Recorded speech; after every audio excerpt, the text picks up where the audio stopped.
చూసుకుపోయే project వచ్చేసి లలిత ఇన్ఫ్రావర్ 30 acres gated community అండి. ఇది గుంటూరు అమరావతి వెళ్ళే రోడ్డు. తాడికొండ 4 రోడ్ జంక్షన్ నుంచి వాకబుల్ డిస్టెన్స్లో ఉంటుంది.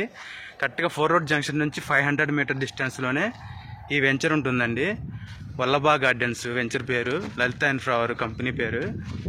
చూసుకోవచ్చు, హైవే పక్కనేనండి. ఇది 30 ఎకరాల గేటెడ్ కమ్యూనిటీ. ఎల్పీ నెంబర్ వచ్చింది. స్పాట్ రిజిస్ట్రేషన్ జరుగుతున్నాయి దీంట్లో.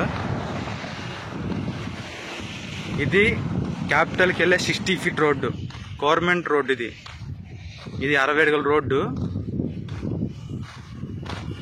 ఇక్కడ నుంచి అక్కడ కాంపౌండ్ వాల్ జరుగుతుంది. అదే మన వెంచరు, 30 ఎకరాల వెంచరు. అన్ని 200 గజాల కొలతలతో ప్లాట్లు ఉన్నాయండి. వెంచర్ చాలా బాగుంటుంది. అన్ని డ్రైనేజ్ వర్క్లు అన్నీ జరుగుతున్నాయి. మనకి తాడికోట 4 రోడ్ జంక్షన్ నియర్ బై ఉంది కాబట్టి చాలా బాగా డెవలప్ జరుగుతుంది. ఇప్పుడు ఇల్లు కట్టుకున్నా ఉండొచ్చు దీంట్లో. ఈ వెంచర్ వచ్చేసి డైరెక్ట్ క్యాపిటల్ కనెక్టింగ్ వెళ్ళే రోడ్. ఇది వెంచర్ డైరెక్ట్ క్యాపిటల్కి బడేపురం నీరుకొండ కనెక్ట్ అవుతుంది, ఎలక్ట్రానిక్ సిటీకి.